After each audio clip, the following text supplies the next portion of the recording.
Assalamualaikum warahmatullahi wabarakatuh. Alhamdulillahi rabbil alamin.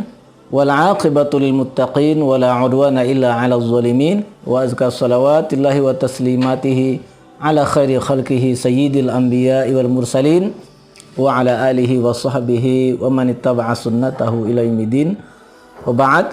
Ya ayyuhallazina amanu taqullaha haqqa tuqatih wa la tamutunna illa wa antum muslimun. Sahabat-sahabat seiman yang dimuliakan Allah Subhanahu wa taala, salah satu keyakinan masyarakat, artinya sebagian masyarakat masih meyakini, adalah bahwa roh orang yang sudah meninggal kemudian bisa merasuk kepada orang hidup. Pernah sebuah kejadian, ada orang meninggal dunia, ketika jenazah itu masih ditaruh di tengah rumah, sebelum dimandikan, tiba-tiba salah seorang anggota keluarganya kerasukan. Lalu dia meracau. Di antara isi pembicaraannya ketika meracau itu adalah memberikan wasiat dan nasihat kepada orang-orang yang ada di sekitarnya, yaitu keluarga daripada orang meninggal dunia ini, serta tetangga-tetangga yang sedang berziarah ke rumah tersebut. Nah, ternyata mereka yang menyaksikan peristiwa ini yakin bahwa yang merasuk kepada orang yang kesurupan ini adalah roh orang yang meninggal ini yang masih ada di rumah itu. Semuanya yakin seperti itu.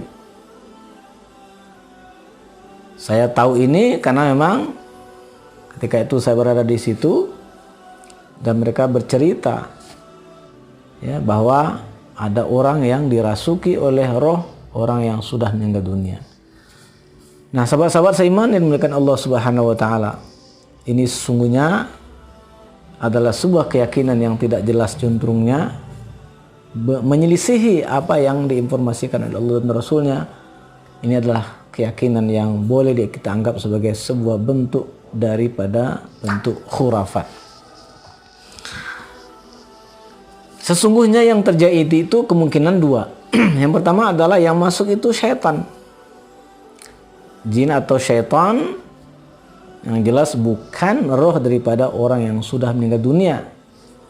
Karena roh orang sudah meninggal dunia ini tentu tidak mungkin balik ya. Yang kedua kemungkinan adalah yang merasuk itu adalah qarin atau khannas, orang yang meninggal dunia ini, dan kita pun tidak bisa memastikan. Nah, apa itu qarin, apa itu khannas? Imam Ibnu Katsir ketika menafsirkan surah An-Nas, Qul a'udzu birabbin nas, malikin nas, ilahin nas, min syarril waswasil khannas. Katakan, aku berlindung kepada Rabb manusia, raja manusia, sembahan manusia atau ilah manusia dari kejahatan khannas. Khannas ini apa kata Imam Ibnu Katsir? Asy-syaitan al-muwakkal 'alal insan. Syaitan yang ditakdirkan oleh Allah itu kemudian mendampingi setiap manusia yang lahir.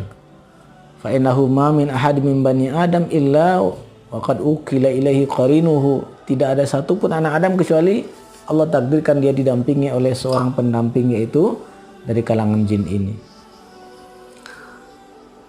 Ada sebuah hadis Nabi beliau kutip ya, bahwa setiap manusia itu didampingi oleh qarin. Para sahabat bertanya, "Wa anta ya Rasulullah?" Kamu bagaimana wahai Rasulullah? Nabi menjawab, "Na'am. Walakin a'ani Allah hatta aslama wa la ya'muruni illa bi khair." Tapi saya, kata Rasulullah, dibantu oleh Allah, ditolong oleh Allah sampai qarin saya itu kemudian bisa patuh, bisa tunduk, sampai dia tidak lagi menyuruh kecuali kepada kebaikan. Nah, hanya qarin Rasulullah yang bisa dengan telak ditundukkan oleh Rasulullah sehingga tidak lagi menyuruh kepada yang buruk. Nah, qarin khannas ini itu juga terdapat di dalam surah Qaf. Wa qala qarinuhu rabbana ma atghaituhu walakin kana fi dhalalin ba'id. Nanti orang-orang yang di dunia ini tersesat dari jalan Allah, dari kebenaran, jauh dari iman, menjadi manusia durjana, karena qarinnya itu nanti di akhirat dipertemukan oleh Allah Subhanahu wa taala. Lalu kemudian jin itu berlepas diri darinya, jin pendampingnya itu berlepas diri daripadanya, dan dia mengatakan, ya Allah, kami tidak pernah menyesatkannya, tapi dia sendiri yang sesat sesatnya. Kata Imam Ibnu Katsir, itu adalah berlepas dirinya jin qarin daripada seorang manusia. Tidak ada penjelasan menurut para ulama apakah seseorang meninggal dunia, qarinnya itu meninggal pula atau tidak. Nah, inilah kemungkinan yang merasuk ya ke tubuh orang yang masih hidup. Di qarin orang mati merasuk ke tubuh orang hidup, itu ada kemungkinannya, walaupun tidak bisa kemudian kita pastikan. Yang bisa kita pastikan bahwa pasti bukan roh orang mati yang merasuk kepada roh orang hidup. Ini sebuah khurafat yang tidak boleh kita percaya. Harusnya orang-orang yang berada di sekitar orang kesurupan itu segera mengingkari bahwa dia bukan roh daripada orang yang sudah meninggal dunia. Tapi Masya Allah, ya, kalau masyarakat kaum muslimin tidak punya pengetahuan tentang itu, mereka kemudian terpukau, mereka kemudian meyakini, mendengarkannya, bahkan juga mungkin mengikuti apa yang dibicarakan oleh syaitan atau jin yang merasuk ke tubuh orang ini.